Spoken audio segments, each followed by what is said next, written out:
Hello दोस्तों, नमस्कार। आप सब कैसे हैं? तो आई होप आप सब अच्छे होंगे। आपका अपना YouTube channel technical study point में आपका स्वागत है।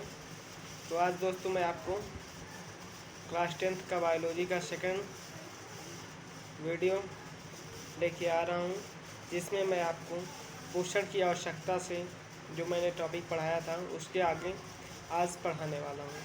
ठीक है, तो आप वीडियो को स्किप ना करिएगा, और जब आपको पूरा समझ में आ जाए तो आप चैनल को सब्सक्राइब करिएगा, लाइक करिएगा, ठीक है, और शेयर करिएगा।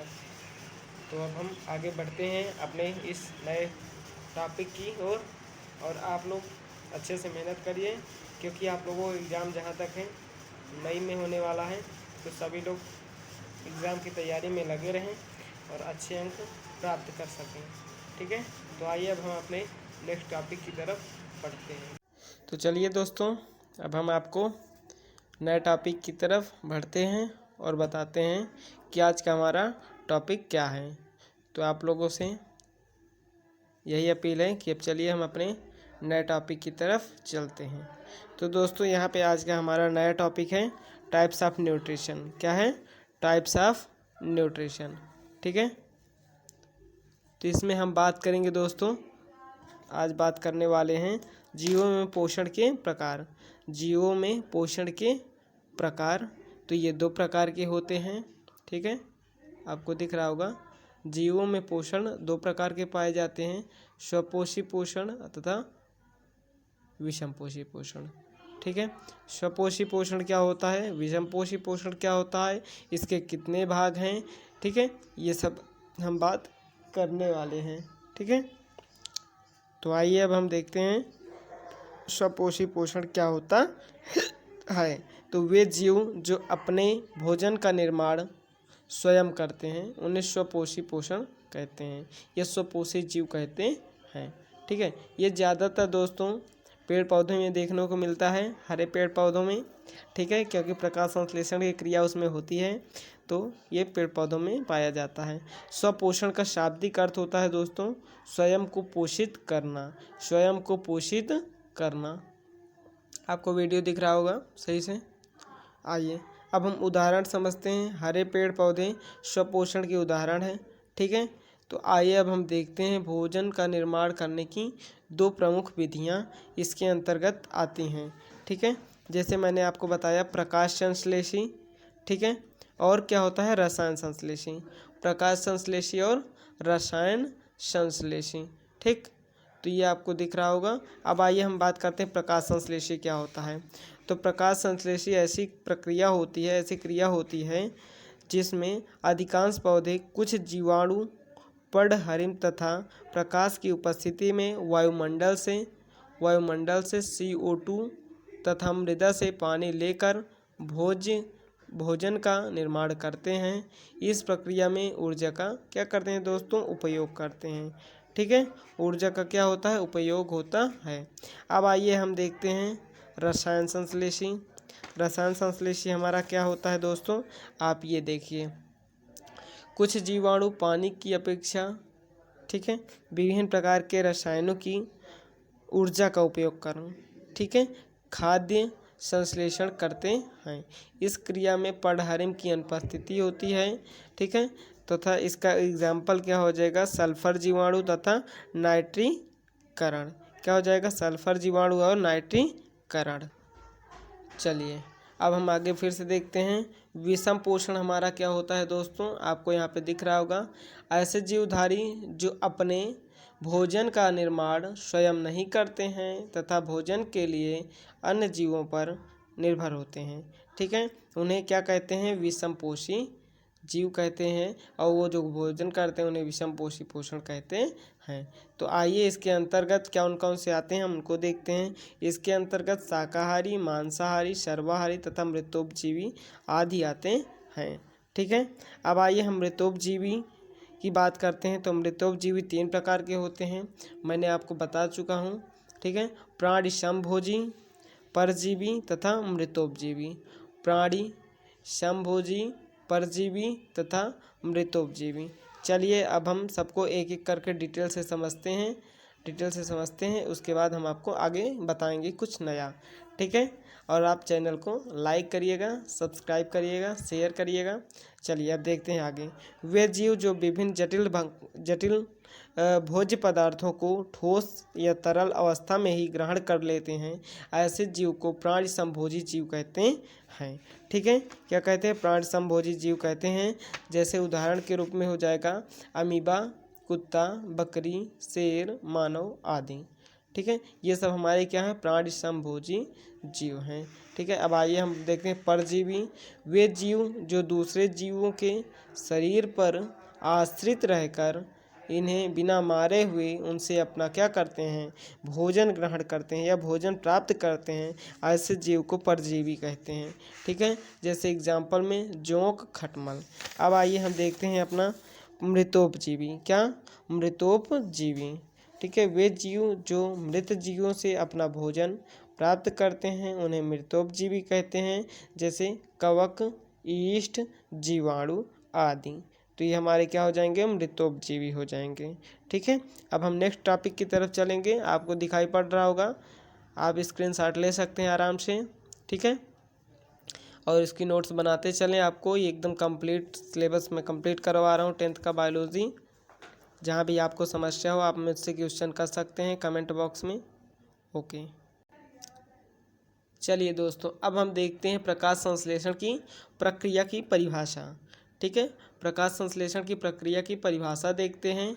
आप सभी को पता होगा, वह जैव रासायनिक प्रक्रिया जिसमें हरे पादप के हरे भाग में उपस्थित क्लोरोप्लास्ट सौर ऊर्जा ग्रहण करके वायुमंडल से ली गई CO2, ठीक है, CO2 मतलब कार्बन डाइऑक्साइड, तथा मृदा से जल को अवशोषित करके स्वयं के लिए भोजन का निर्माण करते हैं, तथा O2 ऑक्सीजन जो होता है हमारा बचता है उत्पाद, उसको हम क्या कर देते हैं? जो पेड़ पौधे होते हैं वो बाहर निकाल देते हैं।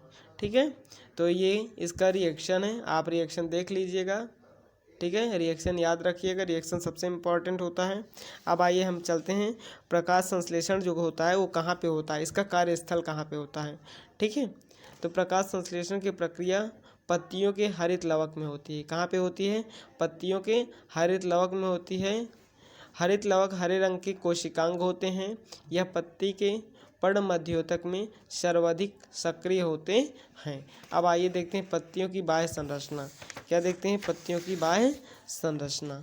ठीक है, पत्ती की बाह्य संरचना के अंतर्गत निम्न 4 भाग आते हैं। पहला, पर्णाधार। यह पत्ती का फूला हुआ भाग होता है, जो ऐसे कि तना में। ठीक है, ये पर्णाधार क्या होता है? तना वाला भाग होता है, फूला हुआ भाग होता है। अब पर्णफलक क्या होता है? पत्ती का चौड़ा व चपटा भाग होता है, यह भोजन बनाने का कार्य करता है। ठीक है, आप सभी को समझ में आ रहा होगा। और शिराएँ क्या होती हैं? पर्णफलक के मध्य में से पर्णवृंत से जुड़ी हुई एक प्रमुख आधार भाग है। ठीक है, जिसे शिखाग्र तक जाती है। ये क्या करती है? ये जल आपूर्ति का कार्य करती है। ठीक है, और पर्णवृंत क्या होता है दोस्तों? पत्ती का वृंत वाला भाग ही पर्णवृंत कहलाता है। ठीक है, तो आपको दिख रहा होगा, आप स्क्रीनशॉट आराम से ले सकते हैं और इसकी नोट्स बनाते चलिए। जहाँ ना समझ में आया कमेंट बॉक्स में हमें ज़रूर बताएं। आइए अब हम बात करते हैं पत्ती की आंतरिक संरचना की। अभी मैंने बात किया बाह्य संरचना की। ठीक है, अब आंतरिक संरचना की बात करते हैं। तो पत्ती की आंतरिक संरचना में 3 पॉइंट है हमारे। बाह्य त्वचा के अंतर्गत ऊपरी बाह्य त्वचा और निचली बाह्य त्वचा आती है। उसके बाद रंध्र और द्वार कोशिकाएं। तीसरा हमारा है हरित लवक। और देखिए एक अच्छा पॉइंट यह है दोस्तों, प्रकाश संश्लेषण का केंद्र किसे कहा जाता है?